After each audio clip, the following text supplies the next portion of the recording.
J'ai dit, comment savoir si tu es la titulaire? C'est très simple. C'est-à-dire que quand tu es la titulaire dans ta relation là, tu sais, pas le gars là, il te fait, c'est-à-dire qu'il te met dans son quotidien. Tu fais partie de son quotidien. Et puis il te présente à ses proches. Bienvenue dans cette nouvelle vidéo consacrée au coach à mon chic. Mais avant de commencer la vidéo, abonne-toi, active la cloche de notification et clique sur l'option toute pour ne pas rater nos prochaines vidéos. Celle qui est devenue la célèbre coach à mon chic, a fait son enfance dans une commune populaire d'Abidjan, Yopougon au sein d'une famille de Yougo. Yougo, selon un ivoirisme inventé par la coach, est synonyme de pauvre. En parlant des siens, à mon chic refuse même qu'on leur attribue le statut de famille modeste. Humainement, elle reconnaît que la situation sociale chez elle était la plus préoccupante. À la maison, les choses s'enveniment avec le décès du chef de famille, père de la petite Amon âgée de seulement 4 ans. Amon Chic n'a vraiment donc pas connu son père, dont elle garde à l'esprit une image assez approximative. Veuve, sa mère ne se laisse pas abattre, et se bat comme elle peut à travers des petites activités, pour subvenir assez difficilement aux besoins de sa progéniture. Amon grandit dans un environnement où en raison de l'indigence de sa famille, elle est victime d'humiliation, de raillerie et de médisance.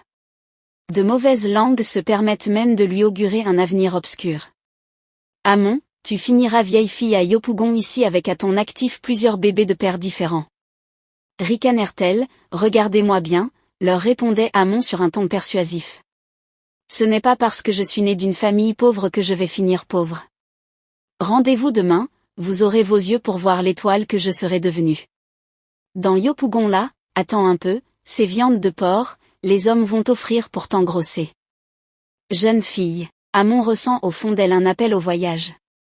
Elle sent qu'il lui faut s'éloigner de son air pour se construire ailleurs.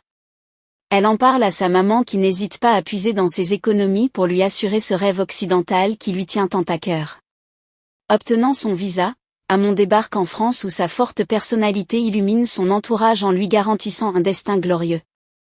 Comme dans un conte de fées, la petite démunie de Yopougon gravit les échelons sociaux et parvient à s'offrir une vie de rêve, dans l'abondance. Maman peut être fière d'elle, de Hugo sa caviar. Caviar, un autre mot inventé par elle pour traduire l'idée de l'opulence. À l'ère des réseaux sociaux, Amon Chic se hisse parmi les meilleurs coachs de sa génération, touchant des millions de personnes dans le monde avec son humour indécrottable et thérapeutique. Elle compte aujourd'hui à son actif plusieurs millions d'abonnés sur les réseaux sociaux. Notamment, 750 000 abonnés sur YouTube, plus de 1 million sur Facebook et plus de 3 500 000 abonnés sur TikTok. Sa fortune est estimée aujourd'hui à plusieurs centaines de millions de francs CFA. Des années après lui avoir prédit un destin lugubre, certaines femmes de Yopougon, restées vieilles filles au quartier, s'enorgueillissent auprès de leur entourage de ce qu'elles sont familières à la coach caviar. Au regard de son passé et du grand destin qu'elle s'est forgé, le message de coach Amon pour son public est celui du refus de la fatalité. Refuser de rester Yougo dans l'esprit et dans les carcelles, et se donner une vision de caviar. Merci d'avoir regardé la vidéo jusqu'à la fin. La vie de coach Amon Chic est un véritable espoir pour toutes ces personnes déçues par la vie d'une manière ou d'une autre. Mais avant de partir, si tu es nouveau, n'oublie surtout pas de t'abonner, d'activer la cloche de notification pour ne rater aucune de nos prochaines vidéos.